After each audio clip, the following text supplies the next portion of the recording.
자, 이번에는 이제 힘과 여러 가지 운동 세 번째 파트로 가서 원운동, 다진자 운동, 포물선 운동, 요 세 가지에 대해서 간단히 살펴보도록 하고요. 그 다음에 그것에 관련된 문제를 이제 풀어보도록 하겠어요. 자, 일단 첫 번째 등소원 운동. 등소원 운동은 물질 속력이 일정한 상태에서 구심력을 받으면서 원운동하는 그런 경우를 뜻합니다. 그런 경우입니다. 자, 이때 받는 구심력이 있는데 구심력은 항상 중심 방향으로 받게 돼요. 어느 위치에서나 중심 방향으로 이렇게 받게 돼요. 이제 이 구심력은 구심 가속도에다가 이 물체의 질량을 곱하면 되는 그러한 값을 가져요. 이때 구심 가속도는 얼마라고요? 구심 가속도 A는 자, 요 반경을 R이라고 하고 속력을 V라고 했을 때 얼분의 V의 제곱이죠. 얼분의 V의 제곱. 구심가속도. 따라서 구심력은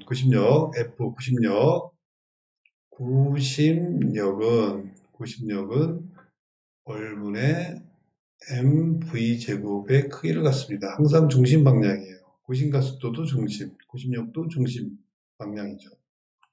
이 구심력은 물체를 원운동시키는 그러한 힘이에요. 그죠?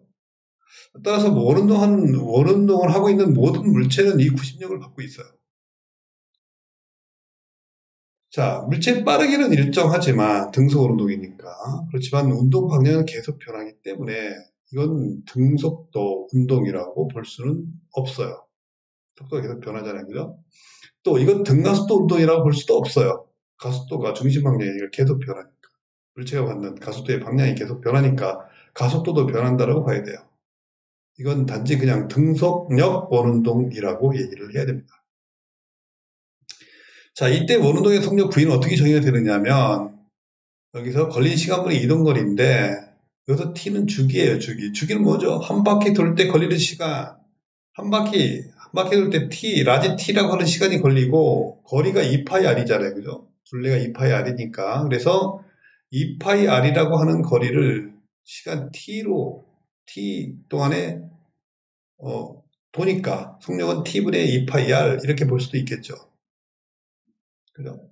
그래서 V는 T분의 2파이R이 여기서는 중요한 공식이에요. 그죠? 거꾸로 해주면은 T는 V분의 2파이R 이렇게 되겠죠. 속력분의 둘레를 해주면 한 바퀴 도는데 걸리는 시간이 나온다. 그것이 바로 주기다, 주기. 근데 여기서 이제 회전수, 그죠? 회전수는 F인데, 회전수는 F인데, 진동수라고 그러기도 하고, 이거는 주기분의 1이죠, 그죠? 주기분의 1. 그래서 원운동 속력은 2파이 RF로 나타낼 수도 있는 거예요. 그죠? 2파이 RF. F는 진동수, 회전수. 그래서 단위는 헤르츠. 자, 여기 단위는 헤르츠죠. 그죠? HZ.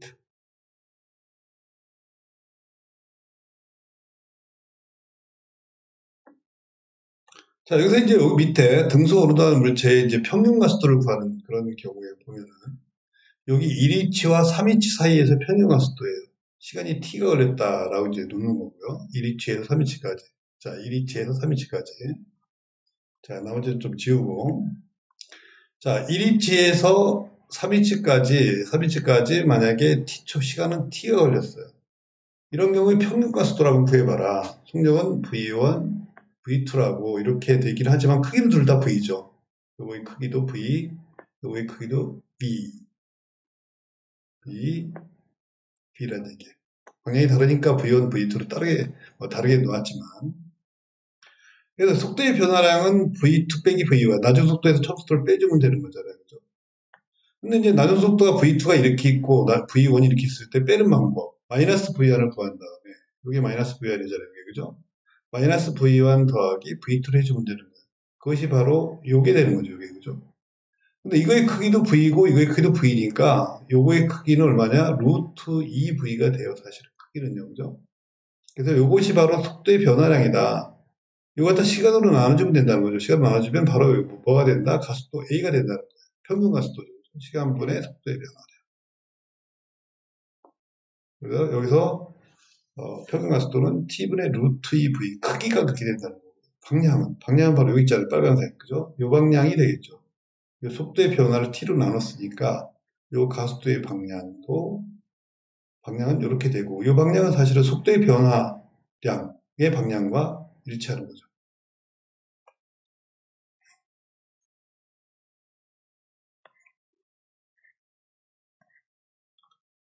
자, 그렇게 해주면 되고 그 다음에 이제 진자유 운동에서 봅시다. 이렇게 진자유 운동 많이 나오는데 이 진자유 운동은 사실은 어때요? 받는 힘의 방향.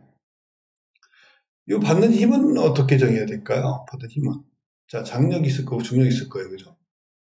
뭐 이렇게 A하고 B 위치에서는 속력이 0이기 때문에 물체 속력 지금 정지한 상태이기 때문에 장력과 중력의 합, 요 힘이 바로 받는 힘의 크기라고 볼 수 있어요. 알짜 힘이라고 볼 수 있어요. 근데 내려오면서 점차 어떤 힘이 증가할까요? 어떤 힘이 필요할까요? 여기는 속력이 있으니까 사실은 여기서는 장력 중의 일부가 90력의 역할을 해야 돼요. 90력. 그래서 항상 요 진행 방향으로 되지를 않고 요 방향, 합력의 방향, 요게 바로 알짜 힘인데 요 알짜 힘이라고 하는 게 항상 여기 원호의 방향을 가리키지 않고 이런 방향을 가리키게 돼요. 자, 맨 밑에서도 이거의 속력이 이쪽 아니면 이쪽이 되는데 여기서 아래 방향으로는 중력이 있고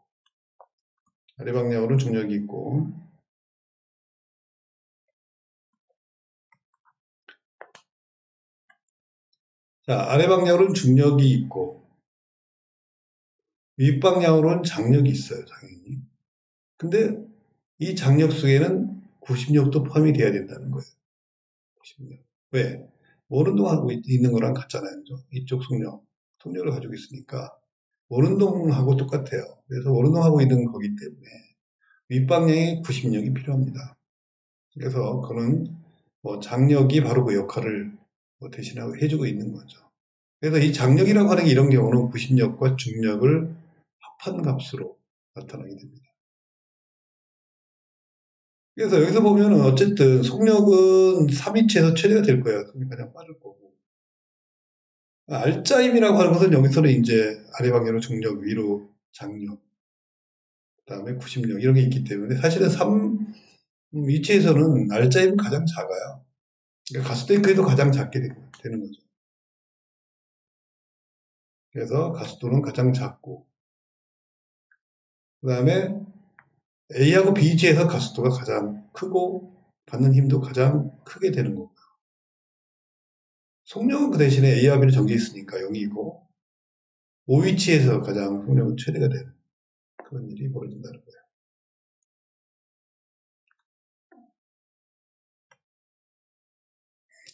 자, 이런 경우에 진자의 주기는 2파이 루트 지분의 L로 나타난다는 거.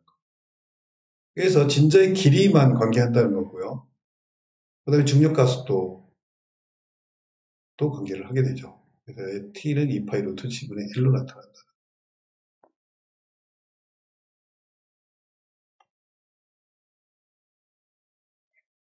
자, 그 다음에 이제 포불선 운동입니다. 자, 포불선 운동 두 가지를, 같은 운동이긴 하지만 두 가지를 나눠서 얘기를 하면, 일단 수평으로 던진 물체의 운동이에요. 수평으로 던진 물체의 운동은 처음 속도 VO로 던졌단 말이에요. 던지면 이 속도는 변할 수가 없어요. 왜? 속도 변화하려면 반대 방향으로 힘을 받아야 되는데, 수평 방향으로는 받는 힘이 없잖아요. 그러니까 항상, 수평 방향으로는 항상 속도 VO가 항상 일정하게 유지가 된다는 거예요. 똑같이. 수평 방향으로 속도가 변할 수가 없어요. 수평 방향으로 힘을 받지를 않으니까. 그래서 이 그림자를 보면 이렇게 등강력으로 나타나게 된다는 거예요. 속도가 항상 일정하니까. 자, 이 그림자가 바로 수평 방향의 운동 성분을 뜻하는 겁니다. 그 대신 연직 방향으로는 중력을 갖고 있잖아요. 그래서 자유낙하 운동하고 똑같아지게 돼 있어요. 자, 이 자유낙하 운동과 이 수평 방향의 등수 운동이 합쳐진 그런 운동이 바로 수평으로 던진 물체의 운동이다. 이렇게 얘기할 수가 있다는 거예요. 자, 수평방향 운동은 등수 운동이죠. 왜 힘을 받지 않아요? 수평 방향으로는 힘을 받을 힘이 없어요. 그렇지만 연직 방향으로는 어때요? 자연학과 운동이죠. 왜? 중력이 작용하고 있으니까. 그래서 이 물체 속도의 방향은 궤도의 접선 방향인데 뭐 위치에 따라 다 다르겠지. 궤도의 접선 방향이니까. 자, 그 다음엔 비스듬히 던진 물체 운동이죠. 비스듬히 던진 물체 운동. 자, 이런 경우엔 처음 속도를 보면 처음 속도가 이제 처음 속도 V5로 던진 거예요. 각도 세타 제로로 던진 건데 이때는 속도를 나눌 필요가 있어요. 수평 방향은 V0X로 해서 V0X는 V0 코사인 세타가 되겠죠. 코사인 세타 제로. 자, 요거 V0Y는 V0 사인 세타 제로 이렇게 되는 건데 역시 V0 코사인 세타 제로라고 하는 V0X라고 하는 요 성분은 변할 수가 없어요. 수평 방향은 계속 힘을 받지 않으니까 항상 어디서나 V0X는 똑같은 크기의 속도를 갖게 됩니다. 연직 방향은 어떤 거냐? 연직 방향은 V0, 그림자를 보면 될 거예요, 그림자. 여기서 그림자를 비치면, 이런 식으로 해서 햇빛을 비치면 그림자가 생기겠지? 자, 그림자를 보면, 그림자 운동은 바로 이런 운동을 하게 돼요. 잠깐.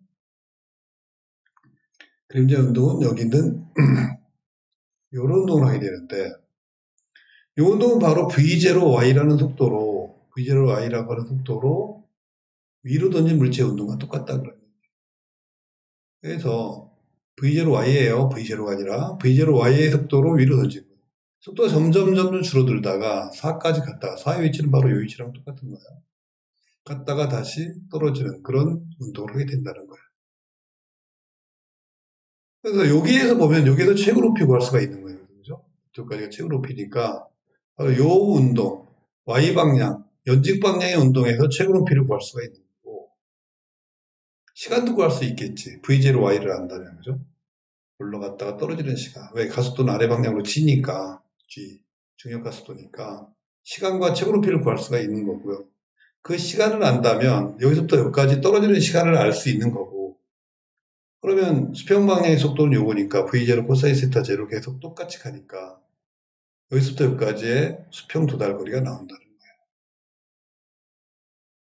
그래서 처음 속도를 이렇게 수평 방향 성분과 Y 방향, 연직 방향 성분으로 일단 나눠놓고 자 이렇게 생각을 하면 이렇게 비스듬히 던진 물체 운동도 문제를 풀 수가 있다는 거예요. 자, 그러면 밑에 보면은 자, 지면에 대해 어떤 각도로 비스듬히 발사된 물체가 있다. 처음 속도의 수평 성분 60 m/s이다. 물체가 발사된 10초 만에 지면에 떨어졌다면 물체 수평 도달은 몇 미터예요? 너무 쉽죠, 그죠? 처음 속도의 수평 성분이 나와 있다는 거예요. V0 X가 나와 있다는 거예요. X가 얼마? 60으로 나와 있다. 근데 발사된 10초에 지면에 떨어졌다. 얘가 올라가서 떨어지는데 여기까지 걸리는 시간이 전체 시간이 10초란 얘기예요. 이게 10초란 얘기는 여기서부터 여기까지가 10초란 얘기 아니에요. 그죠? 10초. 근데 속도는 60이야. 그러니까 얼마예요? 그러니까 수평 도달 거리 보통 R이라고 하죠. R은 60 곱하기 10 그러니까 그냥 600m가 나온다. 이런 얘기.